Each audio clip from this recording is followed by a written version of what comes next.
Hello everyone, what's up? This is Radhika and welcome to BLA.in.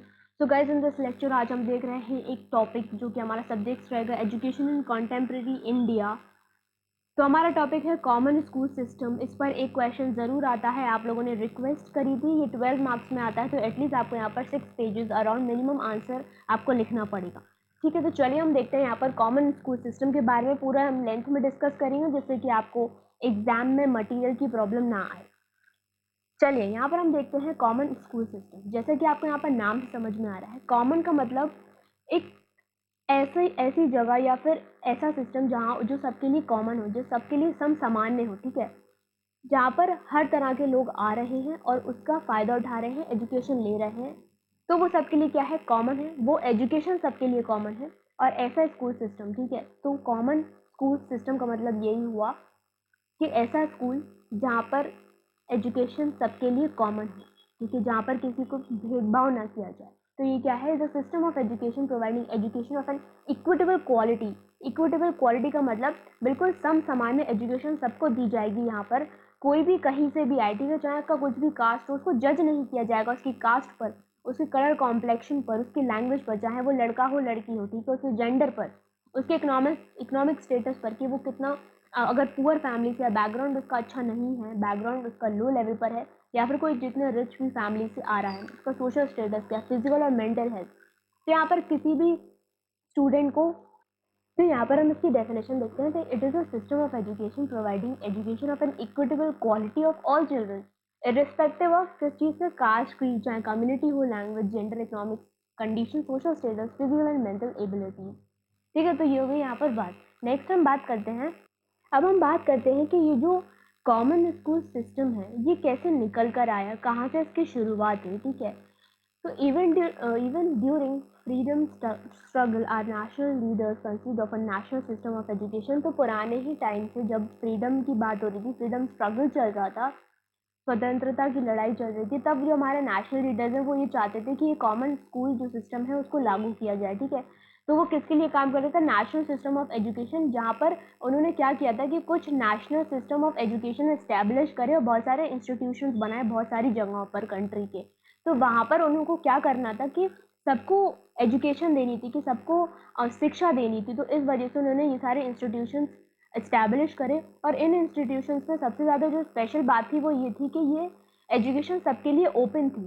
सबके लिए open थी का मतलब कि हर बच्चा यहाँ पर पढ़ सकता है, चाहे वो कहीं से भी आए, चाहे उसका इकोनॉमिक स्टेटस कुछ भी हो, हर किसी को यहाँ पर एजुकेशन मिलेगी और प्रॉपर एजुकेशन मिलेगी। यहाँ पर कोई डिस्क्रिमिनेशन नहीं होगा किसी के भी बीच में। तो महात्मा गांधी जो थे, उन्होंने क्या किया था, बेसिक एजुकेशन को यहाँ पर प्रपोज किया था। बेसिक एजुकेशन का मतलब यहाँ पर है एलिमेंट्री एजुकेशन, जहाँ पर हमें बेसिक से कुछ एजुकेशन के बारे में आना चाहिए, हमको बेस पता होना चाहिए, हमारा बेस जो है वो स्ट्रांग होना चाहिए। तो उन्होंने बेसिक एजुकेशन पर एम्फेसाइज किया, जिसको हम एलिमेंट्री एजुकेशन भी कहते हैं, कि जो स्कूलिंग है वो एटलीस्ट 8 साल तक ज़रूरी है किसी भी इंडिविजुअल, किसी भी सिटीजन के लिए। बेहतर है कि कोई ना ही पढ़े, उससे अच्छा है कि एटलीस्ट आप कुछ को थोड़ा बहुत आपको आता हो एजुकेशन में। ठीक है, तो यहाँ पर इसलिए इतने सारे जो इंस्टीट्यूशंस हैं वो स्टैब्लिश करे गए और कॉमन स्कूल सिस्टम का जो कॉन्सेप्ट है उसको प्रपोज किया गया। ठीक है, यहाँ पर हम और डिटेल में पढ़ते हैं कि इसका एम क्या है। जो हमने पढ़ लिया कि एलिमेंट्री एजुकेशन देना है सबको, जिससे कि किसी भी स्टूडेंट, किसी भी इंडिविजुअल का जो बेस है वो तैयार हो, वो जान सके कि शिक्षा क्या है और उनको क्यों ज़रूरी है देना। यहाँ पर पूरा एक कमीशन काम करता है जो कि इसके नॉर्म्स, इसकी वैल्यूज, जो इसका फ्रेमवर्क है वो सेट करता है। यहाँ पर इम्प्लीमेंटेशन स्ट्रैटेजी सेट करता है कि क्या स्ट्रैटेजी होनी चाहिए कॉमन स्कूल सिस्टम में, किस तरह के टीचर्स होने चाहिए, क्या करिकुलम होना चाहिए, किस तरह की किताबें हमको यहाँ पर स्टूडेंट्स को प्रोवाइड करवानी चाहिए जिससे कि वो पढ़े, कैसा इन्वायरमेंट उनको देना चाहिए आसपास का। ठीक है, तो ये सारी चीज़ें कौन देखता है, कॉमन स्कूल सिस्टम कमीशन यहाँ पर ये सब चीज़ें हैंडल करता है और ये सारे डॉक्यूमेंट्स प्रॉपरली बनाते हैं कि किस तरह से ये जो सिस्टम है अच्छे से वर्क करे। इसके पीछे ये सारे ही लोग काम करते हैं जिससे कि सारे ही बच्चों को इक्वल एजुकेशन प्रोवाइड करा पाएँ। अब यहाँ पर देखते हैं कि essentials of common school system की क्या क्या यहाँ पर चीज़ें होती हैं।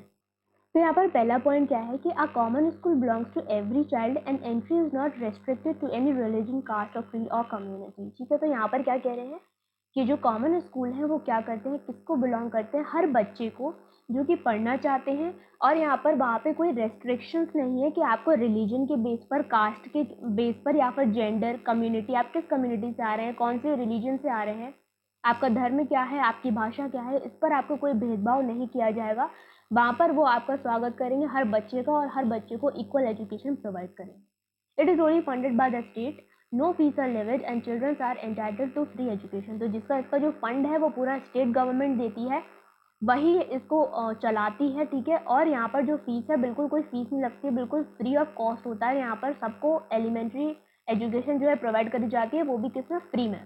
No discrimination of any kind is permitted, not only in admission but in the classroom. तो यहाँ पर क्या कहने का मतलब है कि किसी में भी भेदभाव नहीं किया जाता। जैसे आपने देखा होगा कि एडमिशन के टाइम्स पर कई बार रिजर्वेशन सिस्टम्स लग जाते हैं हमारे जो प्राइवेट स्कूल्स होते हैं उनमें, और वहाँ पर क्या होता है कि कुछ लोगों का जो स्टूडेंट्स होते हैं उनका एडमिशन भी रुक जाता है। तो यहाँ पर ऐसा कुछ नहीं होता, हर कोई परमिटेड है, यहाँ पर हर किसी को यहाँ पर एडमिशन मिलता है। और डिस्क्रिमिनेशन ना ही एडमिशन के टाइम पे होता है, और ऐसा नहीं कि क्लासरूम में आपसे कोई भेदभाव किया जाए। टीचर्स ऐसा माहौल बना कर रखेंगे कि हर बच्चे को अच्छा फील हो, सेफ फील हो, और अपना एनवायरनमेंट उनको पॉजिटिव लगे।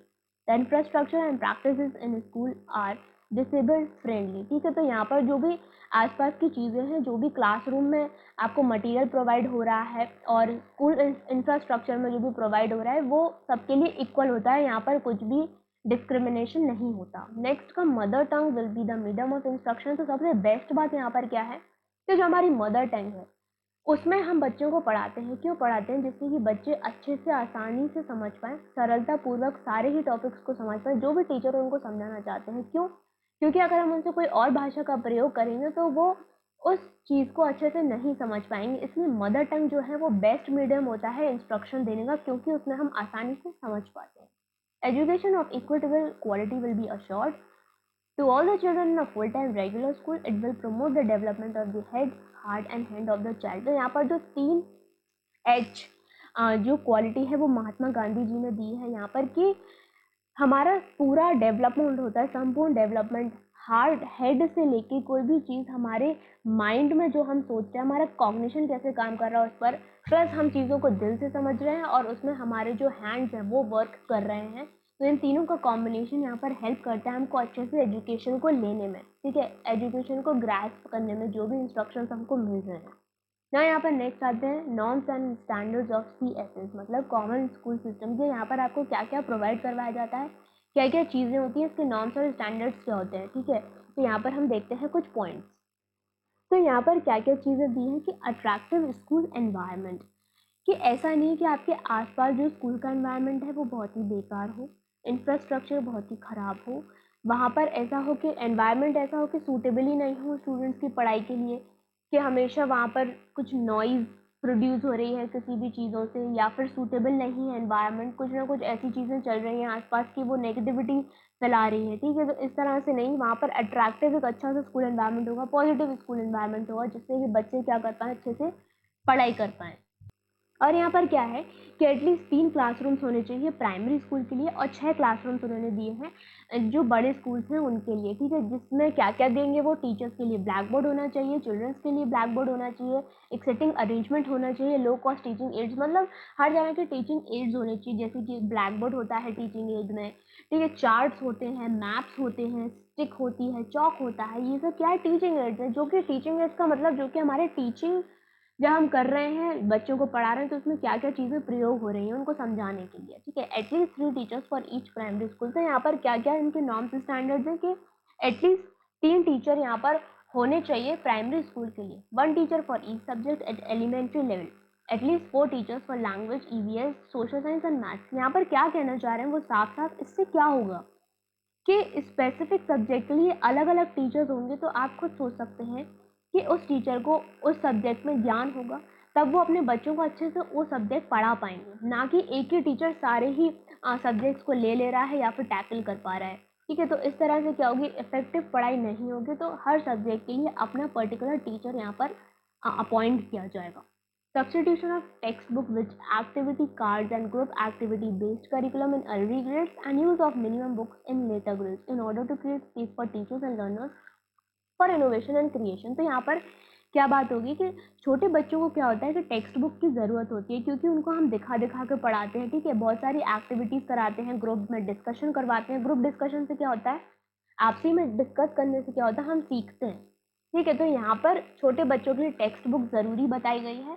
प्लस बड़ी क्लासेस में एक्सप्लेनेशंस चलती हैं, जिससे कि क्या हो, टीचर और स्टूडेंट में एक अच्छा कोलैबोरेशन बनता है, जहाँ पर टीचर्स क्या करते हैं, सारे ही जो टॉपिक्स होते हैं उनको समझाते हैं, उनको एक्सप्लेन करते हैं। यहाँ पर बुक्स की कम ही ज़रूरत होती है, क्योंकि सारी चीज़ें यहाँ पर एक्सप्लेनेशन पर वर्क करती हैं। नेक्स्ट आती है नॉलेज और स्किल्स बढ़ाने के लिए। स्किल्स के लिए क्या मतलब, यहाँ पर हम क्रिएटिविटी की बात करें, कुछ इनोवेशन की बात करें, जहाँ पर क्या हो रहा है, हम कुछ प्रैक्टिकल्स कर रहे हैं, कुछ आर्ट एंड क्राफ्ट्स में क्या कर रहे हैं, अपना एक इन्वॉल्वमेंट दे रहे हैं। तो उससे क्या हो रहा है, यहाँ पर हमारी स्किल्स का क्या हो रहा है, डेवलपमेंट। अब यहाँ पर क्या होता है कि जो हमारे टीचर्स हैं, जो वहाँ पर टैकल करते हैं, बच्चों को पढ़ाते हैं उनको, तो उनकी भी ट्रेनिंग होती है पहले। तो उनको हर तरह से ट्रेन किया जाता है कि आप सिर्फ जो किताब में जो चीज़ें लिखी हैं वो बता रहे हैं, टेक्निकल टर्म्स यूज़ कर रहे हैं, एकेडमिक जो पढ़ाई करवा रहे हैं, उसके अलावा आप हर तरह की चीज़ों से बच्चों को अवगत करवाएंगे, जो कि करंट सिचुएशंस चल रही है, हार्ड एंड स्टिफ जो भी चीज़ें चल रही हैं, जो भी चैलेंजिंग टास्क है, यहाँ पर जो भी आसपास चल रहा है, हर हर न्यूज़ से उनको आप बताएंगे, हर न्यूज़ के बारे में उनको बताएंगे। और जो भी हार्ड रियलिटीज़ का मतलब ये है कि जो हार्ड एंड स्टफ यहाँ पर ट्रेनिंग हो रही है, हर चीज़ उनको एक प्रैक्टिकल, जिससे कि वो चीज़ों को ऑब्जर्व कर पाएँ, अच्छे से उस पर एक्सपेरिमेंट कर पाएँ। तो ये सारी ट्रेनिंग टीचर्स को दी जाती है, जिससे कि वो बच्चों को अच्छे से पढ़ा पाएँ, और हर सिचुएशन में बच्चों को कैसे वहाँ पर देखना है, उनकी अलग अलग समस्याओं को कैसे यहाँ पर सॉल्व करना है। और नेक्स्ट क्या है कि यहाँ पर जो ट्रेनिंग करवाते हैं वो बहुत सारी इंस्टीट्यूशन है, जैसे कि आपको पता है डाइट है, SCERT है, CMET, साइट। तो ये सब क्या करवाते हैं आपको, ये ऐसे इंस्टीट्यूशन हैं जो आपको ट्रेनिंग प्रोवाइड करवाते हैं किस चीज़ की, कि आप बच्चों को कैसे पढ़ाएंगे। हम डाइट वगैरह में यहाँ पर क्या पढ़ते हैं, यही तो पढ़ते हैं कि कैसे हम बच्चों को पढ़ाएंगे, 1 से 5 के बच्चों को जो टॉपिक पढ़ाने हैं वो उनको कैसे पढ़ाएंगे। अगर उनको समझ में नहीं आ रहा तो फिर हम उसके लिए क्या करेंगे, क्या उनको पनिशमेंट देंगे, या फिर उनके पेरेंट्स से शिकायत कर देंगे, या फिर उनको वो चीज़ समझाएंगे, या फिर उनको हम पनिशमेंट या मारेंगे या कुछ भी ऐसे करेंगे। तो ये सब चीज़ सारी ट्रेनिंग हमको सिखाई जाती है कि क्या सही है और क्या गलत है।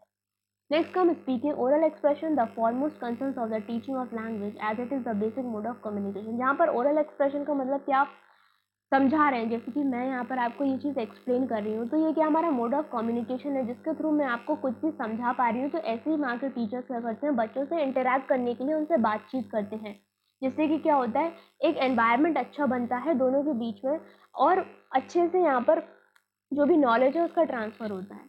नेक्स्ट हम fixation of teaching duration in term are for different subject. जैसा कि हमारे स्कूल्स में होता है, सारे ही सब्जेक्ट्स के हमारे पीरियड्स लगते थे कि 1 घंटा इसके लिए, 45 मिनट्स इस सब्जेक्ट के लिए। तो इसी तरह से टाइम का फिक्स करते हैं। Ensuring minimum level of learning in all subject. तो यहाँ पर क्या है कि बेस से हमको सब कुछ पढ़ाना होता है, हर सब्जेक्ट के बारे में एक बेस से लेके मॉडरेट से लेके हाई लेवल तक जितना भी रिक्वायर्ड है वो हमको वहाँ पर पढ़ाना होता है। क्राइटेरिया बेस्ड एवेल्यूशन, तो वहाँ पर एवेल्यूशन भी होता है कि किस तरह से जो बच्चों ने सीखा, जो आपने पढ़ाया उनको कितना आया। तो यहाँ पर हम उसको एवेल्यूशन कह रहे हैं कि आपने एग्जैक्टली जो भी चीज़ें डिलीवर करी, जो भी नॉलेज बच्चों तक पहुँचाई, वो कैसे आप एट द एंड उसका क्या करेंगे, एवेल्यूशन करेंगे, उनका टेस्ट लेंगे, एग्ज़ाम लेंगे, जिससे कि आपको पता चले कि जो आपने पढ़ाया है वो उनको समझ में आया है या नहीं। यहाँ पर बहुत सारी चीज़ों को ऐड करना, जैसे कि पढ़ाई के साथ साथ हमको मॉरल वैल्यूज़ भी सिखाई जाती हैं, हमारे एटीट्यूड से, हम लोगों से कैसे बातचीत करें, पंक्चुअलिटी के, हमको कैसे अपना काम हर वक्त समय पर करना होता है। सारी मॉरल वैल्यूज़ हैं जो कि हमको सिखाई जाती हैं, क्यों, जिससे कि हम एक बेहतर पर्सनैलिटी डेवलप होकर निकलें, ठीक है। No over emphasize on achievement in school examination at the cost of creativity. अब नेक्स्ट यहाँ पर क्या बात होती है कि जैसे कि हमारे जो एग्ज़ाम्स होते हैं वो ज़्यादा हम क्या करते हैं, उस चीज़ को दिमाग पर ले लेते हैं। जैसे कि आप अभी भी सुनते हैं, बहुत सारे केसेस होते हैं कि जब भी रिजल्ट अच्छा नहीं आता तो स्टूडेंट्स कुछ ना कुछ ऐसे कदम उठा लें। तो यहाँ पर वो चीज़ सिखाई जाती है कि यहाँ पर आपको बिल्कुल भी दबाव में नहीं डाला जाता। अगर आपका जो एग्जामिनेशन है उसमें अगर आपको थोड़े भी कम मार्क्स आ रहे हैं या फिर ज़्यादा आ रहे हैं, क्योंकि एक एग्जामिनेशन आपको पूरी तरीके से जज नहीं कर सकता आपकी क्रिएटिविटी को, जो आप सोचते हैं। तो यहाँ पर इस पर एम्फेसाइज नहीं किया गया कि आपके जो एग्ज़ाम मार्क्स हैं उस पर ही आपको जजमेंट दिया जाए कि अगर 100 में से आपके 80 नंबर आ रहे हैं तो आप बहुत इंटेलिजेंट हैं, अगर कम आ रहे हैं तो आप फेलियर हैं। ऐसा यहाँ पर एम्फेसाइज नहीं करते हैं, ठीक है। ये क्रिएटिविटी यहाँ पर नहीं दिखाती है, जबकि बताया जाता है कि आप और भी अच्छे से कैसे इम्प्रूव कर सकते हैं, और भी क्या क्या रीजंस रह गए कि आपके मार्क्स नहीं आए, उस पर हम काम करते हैं। नेक्स्ट क्या होता है, इसके कंपैरिजन में जो स्टेट गवर्नमेंट्स हैं वो क्या करती हैं कि और इनके ऑल्टरनेटिव्स में कोई स्कूल नहीं खुलवाती हैं। क्यों? क्योंकि इनको ही वो बेहतर बनाने की कोशिश कर रही है। इतने सारे नॉर्म्स और स्टैंडर्ड्स जो यहाँ पर दिए जा रहे हैं, क्यों दिए जा रहे हैं? क्योंकि इन स्कूल को बेहतर बनाया जाए और यहाँ पर मैक्सिमम से मैक्सिमम बच्चे पढ़ने आए। अदर स्कूल्स बनाने से क्या होगा, जिनका और भी अच्छा इंफ्रास्ट्रक्चर होगा, उससे ये होगा कि बच्चे उस तरफ ज़्यादा अट्रैक्ट होंगे, पेरेंट्स उस तरफ ज़्यादा अट्रैक्ट होंगे जहाँ पर उनको और भी अच्छा एनवायरनमेंट मिल रहा होगा, या फिर उन्हें ये लगेगा कि ये स्कूल्स अच्छे नहीं हैं क्योंकि ये यहाँ पर एजुकेशन प्रॉपरली प्रोवाइड नहीं करवा पा रहे, तो वो उस तरफ जाएंगे। तो ऐसा यहाँ पर कुछ भी नहीं होता।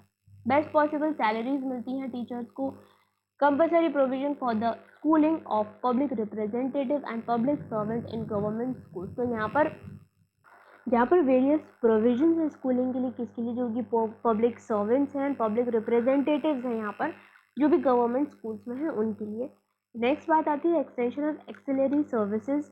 एंसिलरी सर्विसेज, जहाँ पर क्या होता है कि हम नेसेसरी जो चीज़ें होती हैं वर्कआउट करने के लिए, या फिर जो भी एक्टिविटीज़ यहाँ पर हम कर रहे हैं, तो उसके लिए यहाँ पर वो प्रोवाइड करवाते हैं सारी चीज़ें, सारी सर्विसेज, जैसे कि फ्री किताबें हो गई, मिड डे मील हो गया, वहाँ पर कपड़े भी देते हैं आपको, ठीक है, शूज़ भी देते हैं, और बहुत सारा लर्निंग मटेरियल भी देते हैं आपको, स्कूल ड्रेस भी देते हैं। तो ये सब कुछ वहाँ पर प्रोवाइड किया जाता है।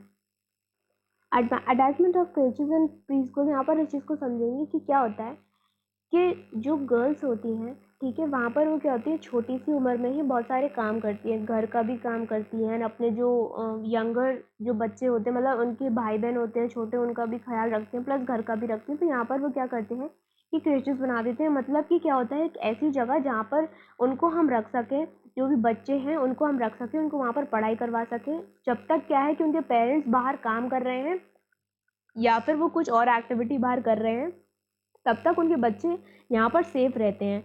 ठीक है, तो इसके लिए यहाँ पर ये उनसे अटैच करवाए जाते हैं ये सब स्कूल्स में, प्री स्कूल्स में, जिससे कि वहाँ पर बच्चे पढ़ाई भी कर सकें और सेफ भी रहें, तब तक उनके पेरेंट्स बाहर हैं या फिर उनकी देखभाल वो नहीं कर पा रहे, जिससे कि उनको एक सेफ एनवायरनमेंट मिले। यहाँ पर हम कुछ फ्रेमवर्क्स की बात करते हैं कि कॉमन स्कूल सिस्टम में क्या क्या चीज़ें प्रोवाइड करी जाती हैं, किस तरह से उसका फ्रेमवर्क किया जाता है। तो यहाँ पर वो इंफ्रास्ट्रक्चर फ्रेमवर्क में बात करते हैं कि क्या क्या चीज़ें ज़रूरी हैं और क्या क्या चीज़ें वहाँ पर प्रोवाइड करी जाते हैं। इंफ्रास्ट्रक्चर मतलब कि आपकी बिल्डिंग अच्छी होनी चाहिए, आपका आसपास का एरिया अच्छा होना चाहिए, एक गार्डन होना चाहिए, ठीक है, क्लासरूम्स कैसी होनी चाहिए, वहाँ पर अच्छे से लाइट आनी चाहिए। ऐसा नहीं है कि बहुत डिम लाइट हो जिससे बच्चों को देखने में दिक्कत हो, उनको दिखाई ना दे, इस तरह से। तो यहाँ पर प्राइमरी और एलिमेंट्री स्कूल में क्या होता है, 3 से 6 कम से कम क्लासरूम होने चाहिए, प्रॉपर वेंटिलेशन होना चाहिए। ऐसा नहीं कि बहुत सारे बच्चे अगर हो जाएँ तो उनको सफोकेशन आने लगे। सिटिंग अरेंजमेंट अच्छा होना चाहिए, बच्चे इधर उधर ना बैठे हो, ब्लैक बोर्ड सही होना चाहिए, और जो टीचिंग एड्स हैं, लर्निंग एड्स हैं, वो उनको प्रोवाइड करे जाएँ। और यहाँ पर क्या होना चाहिए, एक टीचर के लिए एक रूम ज़रूरी होना चाहिए। यहाँ आपस में क्लैश नहीं होना चाहिए टीचर्स का। ड्रिंकिंग वाटर के लिए अच्छा पानी होना चाहिए, टॉयलेट्स होने चाहिए, और यह क्या होना है, स्टडी मटेरियल्स, जिससे कि टीचर्स को क्या मिले, हेल्प मिले बच्चों को पढ़ाने के लिए। और जो मैनुअल्स आती हैं टीचर के लिए, तो यहाँ पर जो फिजिकल डेवलपमेंट है बच्चे का वो अच्छा होगा, और यहाँ पर अच्छी फैसिलिटीज़ वहाँ पर प्रोवाइड करें। वहाँ पर गेम्स होते हैं, बहुत सारे स्पोर्ट्स टीचर्स करवाते हैं, जिससे कि क्या हो, होलसम डेवलपमेंट हो एक बच्चे का। ठीक है, नेक्स्ट यहाँ पर बात आती है टीचर फ्रेमवर्क की। यहाँ पर नंबर ऑफ़ टीचर्स की बात हो रही है कि प्राइमरी और एलिमेंट्री में क्या हो रहा है, 4:7 का एक जो यहाँ पर उन्होंने बोल रखा है कि 4 और वहाँ पर 7 टीचर होने चाहिए, जिससे कि वो मल्टी ग्रेड टीचिंग यहाँ पर करा सके। मल्टी ग्रेड टीचिंग क्या होता है कि एक ही क्लास में क्या होता है कि अलग अलग ग्रुप बनाया जाता है, और उसमें उस ग्रुप में क्या होता है कि अलग अलग बच्चे होते हैं। अलग अलग कैसे, मतलब कि डिफरेंट ग्रुप, उनका एज ग्रुप होता है वो अलग होता है, डिफरेंट ग्रेड्स के होते हैं। जैसे सेकेंड और थर्ड ईयर के बच्चे साथ में यहाँ पर मिलकर पढ़ते हैं, तो उसको मल्टी ग्रेड टीचिंग कहते हैं। तो यहाँ पर ये यूज़ करते हैं, जिससे कि क्या हो, ज़्यादा टीचर्स ना लगे, कम टीचर्स लगे, और वो बहुत सारे बच्चों को साथ में अच्छे से पढ़ा पाएँ। तो यहाँ पर ये टीचर फ्रेमवर्क यहाँ पर ये प्रोवाइड करवाते हैं। नेक्स्ट हम करिकुलम फ्रेमवर्क, इनका करिकुलम कैसा होना चाहिए, should be based on participative actions of learner, teachers and community। तो यहाँ पर लर्नर्स, टीचर्स और आसपास का जो करिकुलम है, कम्युनिटी, उसका यहाँ पर अच्छे से पार्टिसिपेशन ज़रूरी है करिकुलम फ्रेमवर्क में। It will arouse childrens natural desire to be active. It will also aim to inculcate initiatives to take personal responsibility, especially in context to routine task like school upkeep up, plantation, making of learning aids etcetera. तो यहाँ पर curriculum का हमें मतलब समझना चाहिए कि जो भी एक्टिविटीज़, जो भी एक्शंस हो रहे हैं, जो भी लर्नर्स जिसमें पार्टिसिपेट कर रहे हैं, टीचर्स आपको पढ़ा रहे हैं, आपका आसपास का एनवायरनमेंट, आप बहुत सारी चीज़ों में एंगेज हो रहे हैं, बहुत सारी क्रिएटिविटी यहाँ पर सीख रहे हैं, वो सबको मिलाकर यहाँ पर हम करिकुलम कह रहे हैं। ठीक है, तो यहाँ पर क्या हो रहा है कि आप बहुत सारे टास्क सीख रहे हैं, जैसे यहाँ पर प्लांटेशन हो गया, गार्डनिंग हो रही, स्पोर्ट्स में आप यहाँ पर पार्टिसिपेट कर रहे हैं, सारी स्कूल जितनी भी एक्टिविटीज़ हो रही है उसमें पार्टिसिपेट कर रहे हैं। उससे क्या हो रहा है कि आप इनोवेटिव हो रहे हैं, आप क्रिएटिव हो रहे हैं। तो इस तरह से बच्चों को एंगेज करवाया जाता है इन सब एक्टिविटीज़ में, जिससे कि वो क्रिएटिव बने। ठीक है, पढ़ाई के साथ साथ वो और भी फील्ड्स में आगे बढ़ सकें। अब यहाँ पर क्या है कि बहुत सारी यहाँ पर उन्होंने बुक्स दे रखी है कि सब्जेक्ट्स दे रखे हैं कि कौन कौन से सब्जेक्ट्स यहाँ पर इंक्लूड करने चाहिए। प्राइमरी स्कूल में जैसे लैंग्वेज हो गया, ईवीएस हमको पढ़ाते हैं, मैथमेटिक्स पढ़ाते हैं, हेल्थ हाइजीन, आर्ट क्राफ्ट पढ़ाते हैं। यहाँ पर एलिमेंट्री में क्या हो गया, लैंग्वेज, मदर टंग के बारे में हम यहाँ पर सीख रहे हैं, प्लस फिर इंग्लिश और एक थर्ड लैंग्वेज भी सीखते हैं। एज अ सेकेंड लैंग्वेज हम इंग्लिश सीखते हैं, प्लस जो हमारी थर्ड लैंग्वेज है उसको भी यहाँ पर एम्फोसाइज किया जाता है। नेक्स्ट हम साइंस, बड़े लेवल पर हम सोशल स्टडीज़, मैथमेटिक्स, SCPW वगैरह देखते हैं, हेल्थ एंड हाइजीन भी पढ़ते हैं। यहाँ पर नेक्स्ट बात आती है एवेल्यूशन फ्रेमवर्क की, कैसे हम बच्चों का एवेल्यूशन करते हैं। जो हमने उन्हें इतने टाइम तक पढ़ाया टीचर्स ने, तो बच्चों को समझ में आया कि नहीं, तो यहाँ पर उनका असेसमेंट और एवेल्यूशन करते हैं। अब यहाँ पर एवेल्यूशन किस बेसिस पर हो रहा है कि यहाँ पर पहले हमने बात करी कि एग्जामिनेशन को यहाँ पर इम्पोर्टेंस नहीं दी जाती है कि पास हो रहे हैं आप फेल हो रहे हैं, क्योंकि पास और फेल होना आपकी इंटेलिजेंस, आपकी क्रिएटिविटी में यहाँ पर नहीं दर्शाता है। हो सकता है कि उस एग्ज़ाम देते वक्त कि आपके साथ कुछ ऐसी घटना घट जाए या फिर आपका हेल्थ ठीक नहीं हो, तो उसकी वजह से भी हो सकता है कि आपके मार्क्स कम आए हों। तो ये चीज़ डिसाइड नहीं करती, ना ही कॉमन स्कूल सिस्टम में इस चीज़ पर एम्फेसाइज किया जाता है कि आपको पास फेल पर जज किया जाएगा, जबकि जज किस पे किया जाता है, कॉग्निटिव और affective aspects of the children. Cognitive का मतलब यहाँ पर क्या होता है कि आप दिमागी तौर पर कितना सीख रहे हैं, यहाँ पर आपका दिमाग कितना चल रहा है। कॉग्निटिव का मतलब होता है माइंड, ठीक है, थिंकिंग, यहाँ से आप क्या सोच रहे हैं, आपका कॉग्निशन, आपका संज्ञान, कि आप कितने अच्छे से उस टॉपिक को समझ पा रहे हैं, कितना आपको समझ में आ रहा है। और इफेक्टिव का मतलब आपकी फीलिंग्स, ठीक है, फीलिंग्स का मतलब कि आपकी क्या सोच है, क्या वैल्यूज़ हैं, क्या आपके खुद के प्रिंसिपल्स, रिचुअल्स, वैल्यूज़ हैं, ठीक है, कि आप कैसे समझ पा रहे हैं चीज़ों को। तो इस चीज़ पर ही फोकस किया जाता है, कॉग्निटिव और एफेक्टिव एस्पेक्ट्स, यही चीज़ों को ऑब्जर्व किया जाता है और इसी के बेसिस पर असेसमेंट किए जाते हैं। अगर किसी बच्चे को टॉपिक समझ में नहीं आ रहा तो उसकी होलसम रिस्पॉन्सिबिलिटी यहाँ पर टीचर या फिर गवर्नमेंटल जो भी सिस्टम्स यहाँ पर चल रहे हैं उनकी होती है कि अगर बच्चे को कुछ भी समझ में नहीं आ रहा है तो टीचर का यहाँ पर फॉल्ट है या फिर उन सिस्टम का फॉल्ट है। तो यहाँ पर आपको सिस्टम चेंज करना पड़ेगा, ऐसा करना पड़ेगा कि बच्चों को क्या हो जाए, समझ में आने लग जाए। तो ये हो गया एवेल्यूशन। नेक्स्ट हम एडमिनिस्ट्रेटिव कि एडमिनिस्ट्रेशन की बात है कि किस तरह का यहाँ पर दबाव होगा या फिर कैसा एनवायरनमेंट यहाँ पर प्रोवाइड किया जाएगा। कि कुछ एनवायरनमेंट ऐसे होते हैं जहाँ पर जो टीचर्स होते हैं या फिर कुछ लोग ऐसे होते हैं वो अपनी ही जिद इम्पोज करते हैं स्टूडेंट्स पे, जो वो चाहते हैं वही वो करवाते हैं, अदरवाइज अगर स्टूडेंट्स नहीं करते तो वो एग्रेसिव हो जाते हैं। तो इस तरह का कोई भी इन्वायरमेंट यहाँ पर अलाउड नहीं है कि आप बच्चों पर फोर्स करें या फिर उनसे अपनी मनमानी करवाएं। ठीक है, तो ये रहा एडमिनिस्ट्रेशन। यहाँ पर काफ़ी सॉफ्ट हैंडलिंग रहेगी हर चीज़ की, स्पेशली स्टूडेंट्स को लेकर यहाँ पर उनके लिए स्पेशल केयर का ध्यान दिया जाएगा। सपोर्ट सिस्टम फ्रेमवर्क, जहाँ पर बहुत सारे इंस्टीट्यूशंस हैं जो सपोर्ट करते हैं और टीचिंग जो क्वालिटी है उनको एनहांस करने में यहाँ पर उनको प्रोवाइड करवाते हैं और हेल्प करते हैं। जैसे कि हमने अभी पढ़ा था SCRT, डाइट, फेमस, साइट, ये सब क्या है, ट्रेनिंग इंस्टीट्यूशंस हैं जो कि हेल्प करती हैं टीचर्स को बेस्ट ट्रेनिंग देने के लिए, जिससे कि वो अच्छे से जो एजुकेशन उसको इम्पार्ट कर पाएँ और बच्चों तक पहुँचा पाएँ। Next come teacher efficiency framework. Teacher service condition along with the salary structure will ensure them stable and respectable social and family life. तो यहाँ पर कि टीचर्स की जो सर्विसेज हैं उसके बेसिस पर उनको यहाँ पर उनकी सैलरी स्ट्रक्चर होता है और उनको प्रॉपर यहाँ पर दिया जाता है। ठीक है, नेक्स्ट हो गई इम्प्लीमेंटेशन स्ट्रैटेजी। ये हमारा लास्ट जो कि हमने पढ़ा था, ये एक तरह से पूरी चीज़ों का पार्ट का कॉन्क्लूजन यहाँ पर हम देख रहे हैं। ठीक है, कि मल्टी ग्रेड टीचिंग के बारे में हमने बात कर ली कि कंबाइनिंग ग्रेड के स्टूडेंट्स को सेकेंड और थर्ड, फोर्थ और फिफ्थ, इस तरह के स्टूडेंट्स को कंबाइन करके यहाँ पर पढ़ाएंगे।